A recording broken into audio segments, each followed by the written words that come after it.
तो नमस्कार दोस्तों, मैं आपका दोस्त बीएल आपके अपने channel all in one with BL पर आप सभी का स्वागत करता हूं।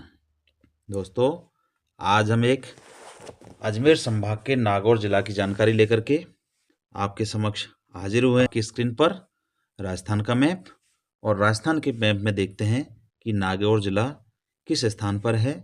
तो आपका नागौर जिला, ये मैंने सर्किल किया, ये आपका नागौर जिला है। नागौर जिला राजस्थान का अंतर्वर्ती जिला है। किसी भी दूसरे राज्य के साथ इसकी सीमा नहीं लगती है, किंतु राजस्थान के अन्य जिलों के साथ इसकी सीमा लगती है, जो इस प्रकार है। जोधपुर के साथ इसकी सीमा लगती है, फलौदी के साथ लगती है, बीकानेर के साथ लगती है, चूरू के साथ लगती है, डीडवाना कुचामन के साथ लगती है, अजमेर के साथ लगती है, और ब्यावर के साथ भी इसकी सीमा लगती है। तो कुल मिलाकर के 7 जिलों के साथ में नागौर जिले की सीमा लगती है। अब विस्तृत रूप से जानते हैं नागौर जिले के बारे में जानकारी। राजस्थान का सामान्य ज्ञान और नागौर जिले का संपूर्ण सामान्य ज्ञान, अजमेर संभाग का नागौर जिला। दोस्तों, नागौर जिले की स्थापना को लेकर के कई मत है। इसमें कहा गया है कि शाकंभरी के चौहाना द्वारा नागौर की स्थापना की थी, और कई जगह पर यह कहा गया है कि नागौर जिले की स्थापना नागा राजपूतों ने की थी। इस कारण से इसका नाम नागौर पड़ा था। नागौर के अनेक नाम है जो इन्हें प्राचीन काल में कहा जाता था। नागौर के नामों में प्राचीन समय में इन्हें अहित छत्रपुर कहा जाता था। चौहानों के काल में इसे सपाद लक्ष्य कहा जाता था। महाभारत काल में इसे जांगल प्रदेश कहा जाता था, और नागा राजपूतों के आधार पर यह नागा प्रदेश हुआ करता था। 1908 ईस्वी में बीकानेर में प्रकाशित the imperial gazette of India में इसे नागा प्रदेश कहा गया है, और 2006 में द स्टेट इकाइयों के प्रशासन में इसे नागापुर कहा गया है। दोस्तों, नागौर औजारों की नगरी है, जहाँ पर कृषि उपकरण ज़्यादा बनते हैं, और इसे धातु नगरी भी कहा जाता है। तो ये आपका नागौर के बारे में छोटी सी जानकारी, और आगे देखते हैं कि नागौर में और क्या है। अब आप देख लीजिए नागौर का भौगोलिक परिदृश्य। आपको बताया ये राजस्थान का आंतरिक जिला है, इससे किसी भी दूसरे राज्य की सीमा नहीं लगती है, और यह अजमेर संभाग के अंदर आता है। यह पश्चिमी मरुस्थल के भौतिक प्रदेश में आता है, जो आर्द्र शुष्क मरुस्थल है। नागौर में बरसात 25 से 50 सेंटीमीटर होती है। इसका मतलब बरसात यहाँ पे कम होती है। यहाँ की जलवायु अर्ध शुष्क है। कोपेन के अनुसार BSHW है। कोपेन के बारे में थोड़ा बता दूँ, डॉक्टर व्लादिमीर कोपेन ने जलवायु वर्गीकरण के लिए एक प्रणाली बनाई थी, जिसे कोपेन प्रणाली कहते हैं। इसमें जलवायु को 5 भागों में बांटा गया था, और जिसमें से हमारा नागौर BSHW में आता है, और VSHW का मतलब होता है गर्म अर्ध शुष्क जलवायु। आगे चलते हैं। यहाँ रेतीली मिट्टी पाई जाती है। यहाँ पर मरुद्भिद वनस्पति पाई जाती है, जिसमें खेजड़ी का वृक्ष ज़्यादा होता है। नागौर में खरीफ की फसल ज़्यादा होती है, क्योंकि ये बरसाती फसल है। रबी की फसल के लिए पानी चाहिए, और पानी यहाँ पर कम है। यहाँ पर खनिज पदार्थ क्या क्या निकलते हैं। नागौर में कोयला का उत्पादन जो है माता सूख जगह है वहाँ पर होता है। नागौर में चूना पत्थर का उत्पादन गोद मांगलोद और भदवासी 2 जगह है, यहाँ पर चूना पत्थर का उत्पादन होता है। क्षेत्रफल एवं उत्पादन दृष्टि से एशिया की सबसे बड़ी चूना पत्थर की खान की स्थापना खीवसर नागौर में की गई है या की जा रही है। टंगस्टन का उत्पादन भाकरी गांव या डेगाना में होता है। लिथियम के भंडार भी डेगाना नागौर में मिले हैं। इसके अलावा यहाँ पे कुछ इकाइयाँ हैं, जिनमें अंबुजा सीमेंट की इकाई है, जो मूंडवा गांव है नागौर में, वहाँ पर है। और JK व्हाइट सीमेंट की इकाई जो गोटन में है, और यह राजस्थान की प्रथम व्हाइट सीमेंट की इकाई है। अब यहाँ पे देख लेते हैं जी हम झील। नागौर में खारे पानी की झील है, जो डेगाना में स्थित है, और इसे डेगाला झील के नाम से भी जाना जाता है। इसके अतिरिक्त नागौर में और क्या है, हम वो भी देख लेते हैं। यहाँ पे एक नदी है जो नागौर में, उसका नाम जोजड़ी नदी। नागौर में जो नदी बहती है उसका नाम है जोजड़ी नदी। इसके अतिरिक्त यहाँ पर नागौर दुर्ग, ये नागौर दुर्ग धनवे श्रेणी का दुर्ग है और इसका निर्माण 1211 ईस्वी में कैमास राठौड़ ने करवाया था। इस दुर्ग को नागराज का फन भी कहते हैं। इसके अतिरिक्त इस दुर्ग को फोर्ट ऑफ हुंडेड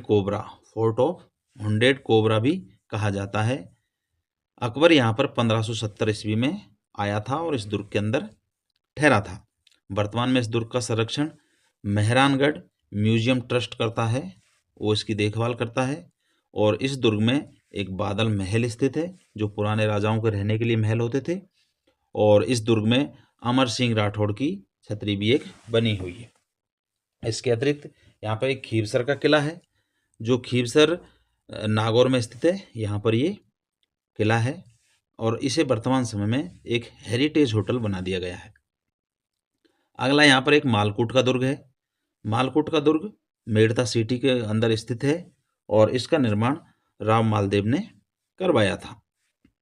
कहा जाता है कि अबुल फजल की 1556 में मालदेव से मुलाकात इसी दुर्ग के अंदर हुई थी।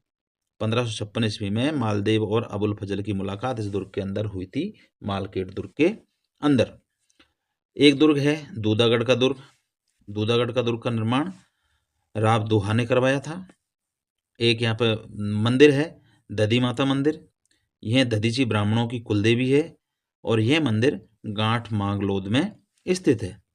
9वीं शताब्दी में महामारू शैली या गुजर प्रतिहार शैली में इस मंदिर का निर्माण करवाया गया था।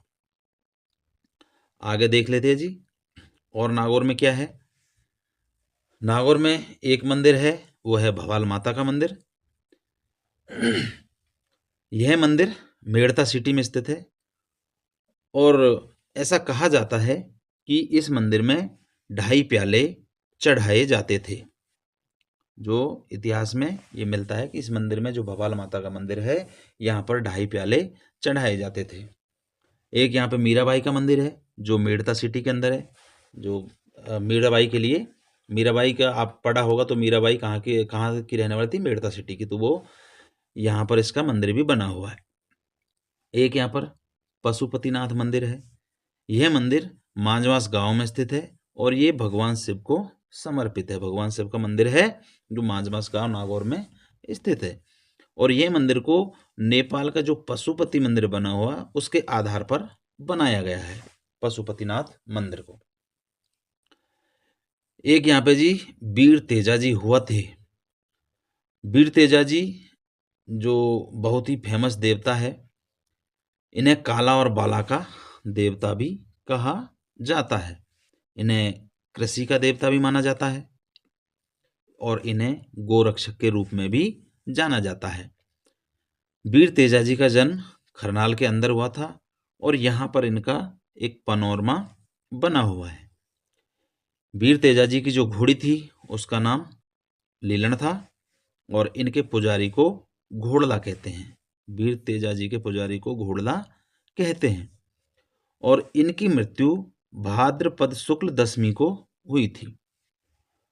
शुक्ल पक्ष में भादव मास के अंदर इनकी मृत्यु दशमी के दिन हुई थी। इनकी पत्नी पेमल थी जो इनकी मृत्यु के दौरान इनके साथ सती हो गई थी।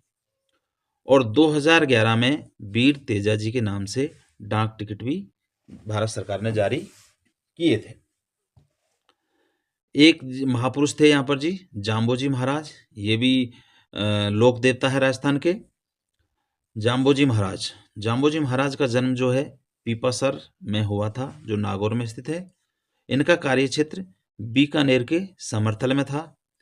यहाँ रहकर इन्होंने पर्यावरण संरक्षण का संदेश दिया था। इन्हें पर्यावरण संरक्षक के रूप में भी जाना जाता है और इन्होंने 1985 में बिश्नोई संप्रदाय की स्थापना की थी। 1485 में बिश्नोई संप्रदाय की नींव रखी थी। मुकाम धाम में इन्होंने अपना शरीर त्यागा था, अर्थात इनकी जो अंत समय था, अंत काल था, वो मुकाम धाम में था। इसके आगे और क्या है जी, यहाँ पर मेले लगते हैं। तो मेलों में यहाँ पर एक है नागौर का मेला। नागौर का मेला यह एक पशु मेला है और इसमें पशुओं को सजा धजा करके लाया जाता है। हरिराम जी का मेला ये झोरड़ा गांव में लगता है। और चार भुजानाथ या मीराबाई का मेला जो मेड़ता सिटी में है। आपको पता है कि मेड़ता सिटी में मीराबाई का मंदिर है, तो मेड़ता सिटी में ही ये मेला मीराबाई का लगता है, जो श्रावण शुक्ल में लगता है।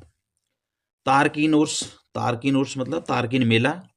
यहाँ संत काजी हमीमुद्दीन नागौरी की दरगाह है, यहाँ पर यह मेला लगता है, हमीमुद्दीन नागौरी। एक यहाँ पर ददी माता का मेला है जो गांठ मांगलौद में लगता है। यहाँ पर एक भवाल माता का मेला लगता है जो मेड़ता सिटी में, अभी आपको बताया था कि भवाल माता का मंदिर मेड़ता सिटी में है, तो वहीं पर ये मेला लगता है। श्री बलदेव पशु मेला यह भी मेड़ता सिटी के अंदर लगता है। रामदेव पशु मेला यह मानासर में लगता है जो नागौर के अंदर स्थित है। तेजाजी का पशु मेला यह परबतसर में लगता है और जो डीडवाना नागौर के अंदर आता है। ये यहाँ पर कुछ मेले थे जो कहाँ पर लगते हैं ये आपको बताया गया।